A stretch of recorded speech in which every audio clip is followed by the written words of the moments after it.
I'll warn you now, I'm standing for today. Paul Fraser, my colleague, was due to be giving the presentation. Unfortunately, one of the things I'm going to be talking about is the kind of global challenges we face, and one of the downfalls of working in a global environment is you get called to go to Dubai at the last minute. So you get the benefit of me for today. Atkins as a company has been looking at the intelligent city, smart city, call it what you will, concept, and really trying to see how the full spectrum of skills and services that we offer as a kind of multidisciplinary engineering practice can be brought together to focus on developing new cities, retrofitting existing cities, and I suppose just helping really the world to become more sustainable across the board. It's a nice quote we have at the start. When you look at a city, it's like reading the hopes, aspirations and pride of everyone who built it. And I think this is quite a fundamental thing, and it's something I'll touch on as we go through, is the fact that although we talk a lot about the city as an object, as the buildings, as the things that make it up, and more about the data that underpins it, I think actually we do need to remember at the end of the day it's about the people, and that the way that they interact with their city and their environment may be changing, but they're still the most fundamental aspect. To put it in a bit of context, I think everyone's aware of this kind of emerging era of the city. I forget the statistic about how many new cities there are going to be created every year, but generally we're shifting from being a kind of rural, suburbanised world into a highly urbanised one. It's happening for a number of reasons, not least because of the efficiencies that we see in coming together in the cities. And therefore, a lot of these challenges that we've faced in historic cities over a long period of time are becoming more acute and need to be addressed at an earlier stage around the world. Cities are competing as well. The global city idea, London, New York, obviously are the ones that are most talked about, but actually it's happening on a much greater scale. We talk about the need for new airport capacity and how London doesn't have links to all these emerging cities in China and around the world. And I think more and more we're actually seeing the cities fighting for the same people. There's a very good book called The Walkable City by Jeff Speck, which I'm reading at the moment, but that talks a lot about how actually the walkable city is being used by a number of locations in America as a way of competing with other American cities for the same talent. And I think more and more we're now seeing kind of specialisms occurring within cities.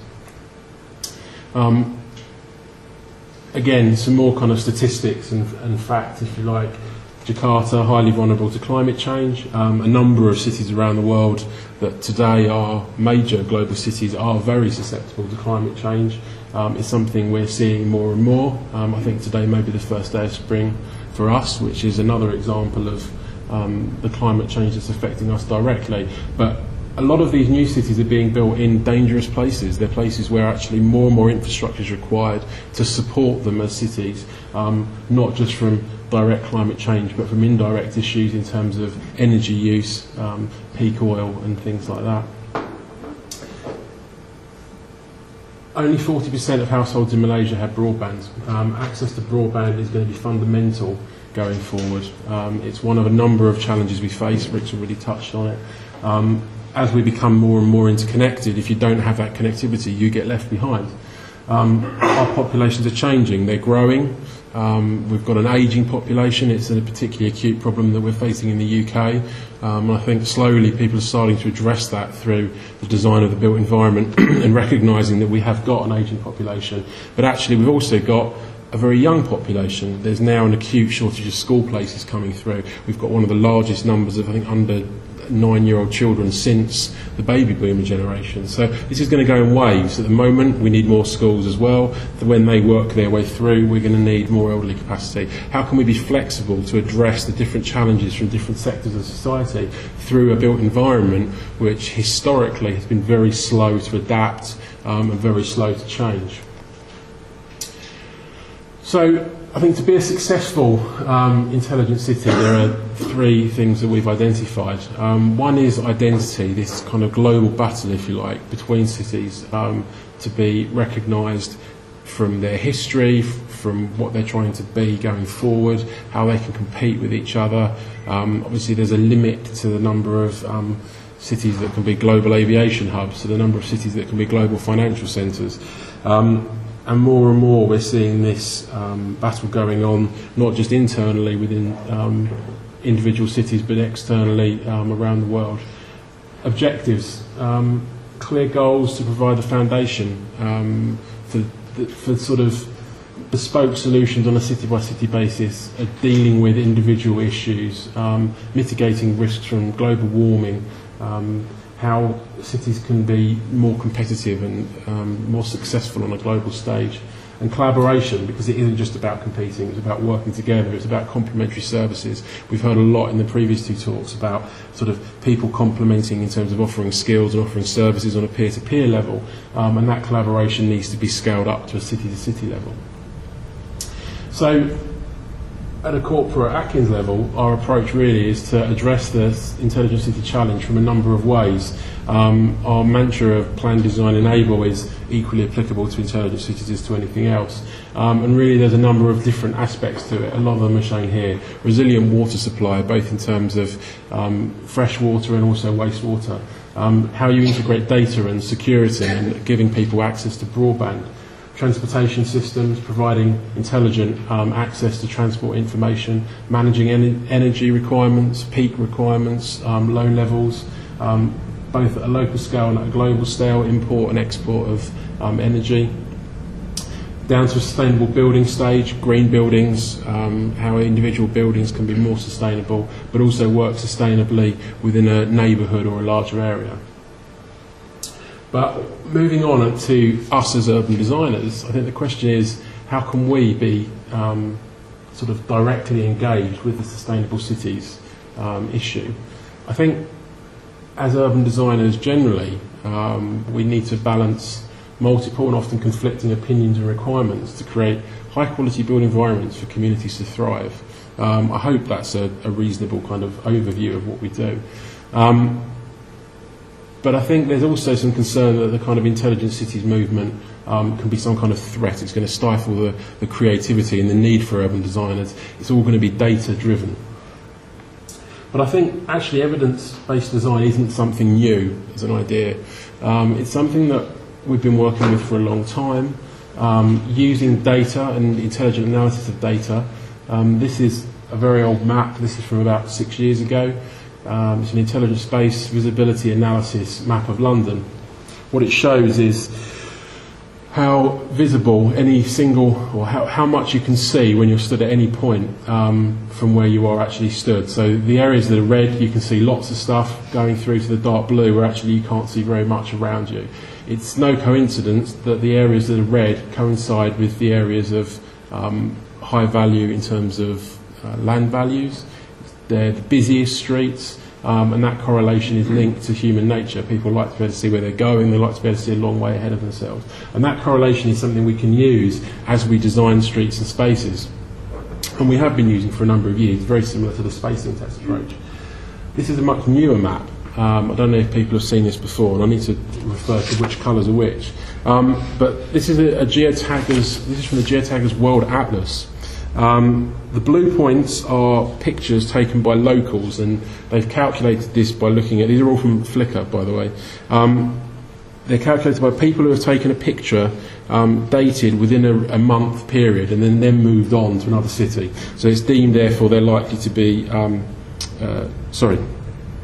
blue points taken by locals. So they're people who have taken a photo over more than a 1 month period in any given space. So they're deemed to be living there longer or shorter periods. The red points, or orange points, are photos taken by tourists, so they move on. They've never been in one city for more than 1 month, so they're probably visitors. The yellow points are where they can't determine whether or not the photographer was a tourist. They probably were, but it's actually because they haven't taken photos anywhere else for over a month, so they're probably still not in the same place. But what this tells us is, sorry, it's the wrong map, it's that map. But what this tells us is that people perceive the city in a very different way. However, going back to that one, this is a similar thing, but this is actually based on Twitter tweets and Flickr pictures. So the red dots are pictures uploaded to Flickr, the blue dots are tweets, and the white dots are both, where people uploaded a picture via Twitter. Now what it tells us is that actually, when you zoom in on this, it's very similar to the intelligent space map. So actually the streets that are popular with pedestrians because they're highly visible, they're well connected, also happen to be the streets where people take the most photos, they make the most tweets.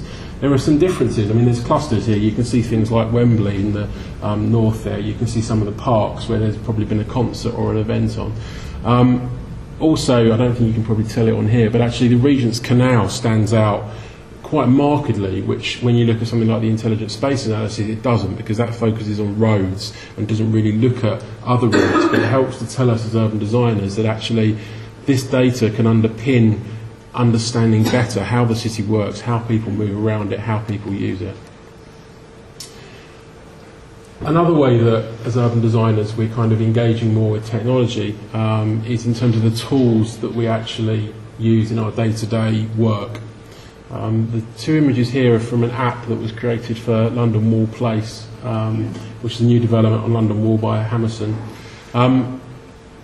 It combined a kind of traditional brochure of a development. The top right image is a couple of CGIs, the floor plans, all the kind of information you'd expect. But actually the bottom one is an augmented reality element to it. So you can hold that up to the existing, it works out where you are, which way you're looking, and you can see how the new development will look in the context of any given viewpoint. So from wherever you are around the site, you can just hold it up and you know what the development's going to look like. This is kind of, if you like, the forefront of where we are at the moment. When my career started, we were just working into CAD, and we went from CAD to 3D CAD to SketchUp to BIM to virtual reality to augmented reality, and it shows no sign of stopping. So I think as designers, we need to engage more and more with the tools which feed into the data that's all around us. Those of you that were at the India presentation a year or so ago, we spoke a little bit about this tool which we've developed. It's a carbon master planning tool. It's based on the Holistic City CAD program, but it uses a data set in the background that we've built up from schemes we've been involved in to actually look at the amount of carbon that's generated by different building types, different vehicle types. So you can very quickly, if you widen a road from 3 lanes to 4 lanes, it will calculate the additional carbon that's going to be calculated. If you make a building 4 stories instead of 2 stories, it will calculate the additional carbon. It does it all instantly. It's an aid to the master planning process. It doesn't replace it. It won't tell you whether you've designed a block well or whether it's the right size or whether the road's in the right place. But what it helps you to do is to determine what you're going to be getting at the end of it. Another aspect is intelligent environments, spaces that have got data embedded into them. Now, as urban designers, this is something we need to be mindful of. It affects how people use the spaces, coming back to those maps we saw earlier on. It also is a kind of technology that we need to embed within the designs we're doing. 2 simple applications. The top one, a bus checker, tells you what time the bus is coming. That might affect how long how long you stay in a cafe. You know your bus isn't coming for 10 minutes, you stay a bit longer, you don't wait at the bus stop. The bottom one is an energy tracker. It tells you how much energy you're using. You can access it online, you can access it from your phone, for your iPad. It tells you what your energy is at your house, how you can do it, similar to the water stuff Rick was talking about. Now, directly, it may not seem to have an impact on urban design. Indirectly, it does. It affects how people use space, how they perceive space. Some of these require physical objects to be implemented within our streets. So most of the bus stops in London now, you get the countdown timer telling you when the next bus is. Now clearly that needs a physical infrastructure to exist. The examples here don't. There's something you carry around with you, but you need the Wi-Fi access. You need to be able to access that, or you need the phone mast to provide that technology. So it still does have an impact on our built environment. Thinking more about the social side of it, there is obviously a massive change in the social environment. I think we're kind of told, or we have this vision that this is how our public spaces used to be. Kids going to the park, sitting around chatting to each other. I think a lot of us are told these days that they probably only sit in the park and drink alcohol, and then it's a bit less idealised, and that actually what kind of most kids do is they communicate and they socialise by doing that, sitting in rows inside in front of their computer screens. But I think actually there's probably a kind of happy medium. The reality is what you get is this. So you get people, they still need to be outside, they still need the social spaces to park, even if they actually need the Wi-Fi infrastructure to connect. So there's I think we need to be mindful that actually, although things are changing, and it happens across the board, that actually, as urban designers, there is still very much a role for us. So I think, just to kind of summarise, the way I see it from an urban designer perspective, is that you can really embrace intelligent city concepts with three kind of groupings, if you like. The designing for systems, so how we can implement and allow for the necessary systems and infrastructure within our designs. The kind of embedding, smart meters in all the properties, allowing for that kind of data to go in, enabling Wi-Fi within an urban area. The new tools, so as a designer embracing BIM, CAD, augmented reality, whatever it may be, as a tool to design, but not to necessarily replace the pen and paper. And then finally recognising the kind of different social environment that we've got. Going back to that first point, urban design is all about people. And good urban design is about creating environments that meet the need of society. Yet as technology advances and reshapes it, we do need to recognise these are changing. We're touching on the Amazon, the decline of the high street because of the rise of online shopping. It has an impact. We need to be mindful of that. I was in a meeting today talking about exactly this with a major retailer, because they need to develop a sort of collection point from their store, because people order online but they still want to collect it from their shop. So actually it's changing the way people interact with their shop. They don't go in and browse in the way they used to, and actually that's having a direct application on the public realm, is that they need a new entrance for collection, they need parking so that people can collect stuff and easily get to it. And so on a day-to-day basis, these changes are effective. It's not just about the high street dying because everyone goes to Amazon and gets it delivered. It's actually looking at how they interact with the urban environment around us. Thank you. Fantastic.